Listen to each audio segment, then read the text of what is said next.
అంటే ఇప్పుడు కొత్త ప్రభుత్వం వచ్చి 5 నెలలు అయింది. ఆ ప్రభుత్వానికి ఈ ప్రభుత్వానికి ఏమైనా డిఫరెన్స్ కనబడుతుందా?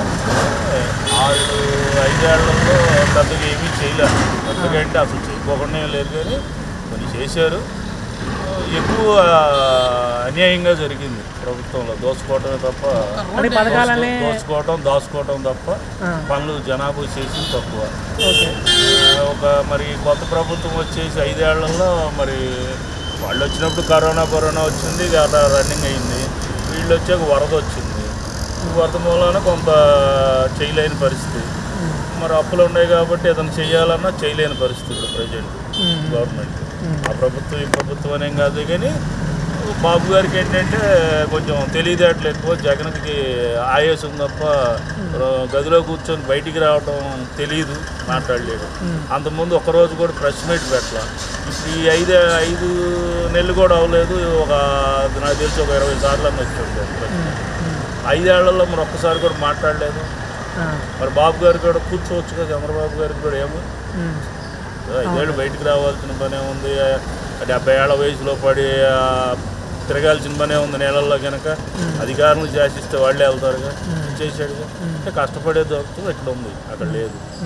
ఇప్పుడు సోషల్ మీడియా అరెస్టులు జరుగుతున్నాయని చాలా న్యూస్లు వస్తున్నాయి. అంటే ఎవరినైనా తిడతం అనేది తప్పు, దాంట్లో తప్పు లేదు. అరెస్ట్ చేయడంలో తప్పు లేదు. వాళ్ళేనేనంటే ఎవరినైనా తిడతం అనేది తప్పు, దారుణంగా. ఇంట్లో ఆడవాళ్ళని సరే వాళ్ళు రాజకీయంగా రోడ్డుకు వచ్చారు కాబట్టి వాళ్ళని తిట్టు తప్పులేదు. ఇంట్లో ఆడవాళ్ళని తిట్టాల్సిన పని ఏముంది? రాజకీయంలో రాలేదుగా. పిల్లల్ని తిట్టాల్సిన పని ఏముంది? లేదు కదా. ఓకే. ఇప్పుడు జగన్ మీద అయితే తన చెల్లి షర్మిల కూడా ఫైట్ చేసింది. అంటే ఇది టీడీపీ కావాలని చేసిన వెనక చంద్రబాబు నాయుడు వాళ్ళ ఫ్యామిలీ విషయం మనం మాట్లాడతాం తప్పు. వాళ్ళ ఫ్యామిలీ టీడీపీకి ఏమైనా ప్లస్ అవుతుందా, లేకపోతే టీడీపీకి ప్లస్ ఏమో? జగన్ ఏమండి, ఆయన అందరికీ ఆయన అమ్మడి తిప్పుకున్నాడు, ఆయన ప్లస్ అయింది. ఈయన అధికారం అదే ఆస్తి ఇవ్వలేదు కాబట్టి అమ్మాయి వెళ్ళి అక్కడ పోరాటాలు చేసింది, ఇక్కడ చేసింది కాంగ్రెస్ పరంగా. ఆ అమ్మాయికి కూడా రేపు ఇతర తిప్పలు వస్తాయి కాబట్టి వాళ్ళ అన్నయ్యకి సపోర్ట్ చేసింది కాబట్టి ఆ అమ్మాయి కాపాడుకుంది. వాళ్ళు చేసింది బోళ్ళు ఉంది. పాల్గారు అన్యాయం అవడానికి వాళ్ళ ఆయనేగా కారణం. శర్మిల వాళ్ళ ఆయన కేఏ పాల్గడ పిచ్చినా కొడుకులాగా తిరుగుతున్నాడు. మంచి అసలు అతను మాట్లాడుకునే రేంజ్ కూడా మన కాదు. అతను ఎవడో మనకు తెలీదు. అయినా సరే కేఏ పాల్గారు నెంబర్ 1. కానీ ఆయన పిచ్చోడిగా పిచ్చి యాక్టింగ్ చేయించేది వీళ్ళే. నెంబర్ 1 క్యాండిడేట్ ఆయన కలవాలంటే మనం కలవగా ఎన్ని దగ్గర 40-50 రాష్ట్రాల్లో తిరిగినాడు, దేశాల్లో. ఆయన నెంబర్ 1 క్యాండిడేట్. ఎదిగాడు, ఆ టైం బాగలేక అనుకోవచ్చు. వాళ్ళ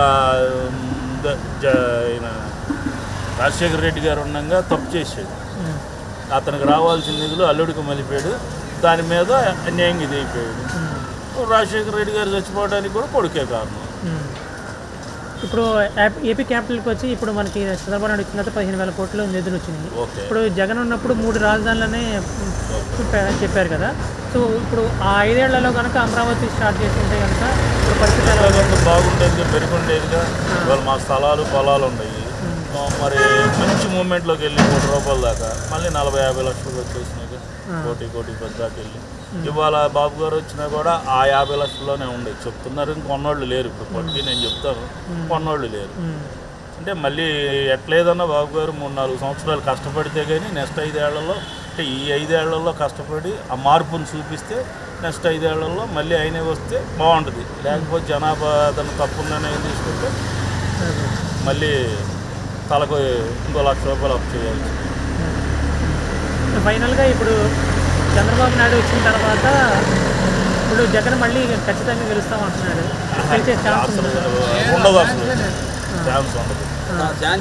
అవకాశం అనేది 100% చెప్పుకుంటాడండి. 70-175 ఎందుకు రావన్నాడు. అట్టాగే ఏదో చెప్తాడండి పిచ్చోడి చేతిలో రాయిలాగా వేస్తాడు. తగిలితే లేదు. అది ఏం పోయింది, కొండకెట్టికి కడతాను అంటాడు. ఏముంది అలాగే రాజారెడ్డి గారు ఆ రోజుల్లో ఏముంది, గొంతులో రాజారెడ్డి. ఆయన అసలు రెడ్డి గారు అనేది తెలియదు ఎవరికి. ఆయన ఏదో చెప్తే ఇక్కడ పిచ్చోళ్ళు అమాయకులు ఎవరో చెందోళ్ళు ఏంటంటే ₹10 గంజాయి మత్తులో ఉన్న క్యాండిడేట్లు కానీ ఆయన ఉండగా ఇచ్చిన పథకాలు ఎవరికన్నా చేరలేదు. అంతలా ఏదో ఆ పింఛన్ డబ్బులు కానీ చిన్న 30,000 ఏదో వీళ్ళకి ఆడవాళ్ళకి ఇచ్చాడు కదా, అవి కానీ కొంత వరకు చేరింది కాబట్టి వాళ్ళు ఇప్పుడు ఎంత లేదన్నా 100లో 20% ఉంటారు. లేకుండా సాంతం టీడీపీకే ఉండాల్సిన పనిలేదు, సాంతం వైఎస్ఆర్కే ఉండాల్సిన పని ఆంధ్ర కాంగ్రెస్ లేదు. కాంగ్రెస్ జనాభా ఎప్పుడు 20% ఉంటుంది. ఆ కాంగ్రెస్ వాళ్ళే వైఎస్ఆర్, అంతే, ప్రత్యేకంగా ఎవరు లేరు.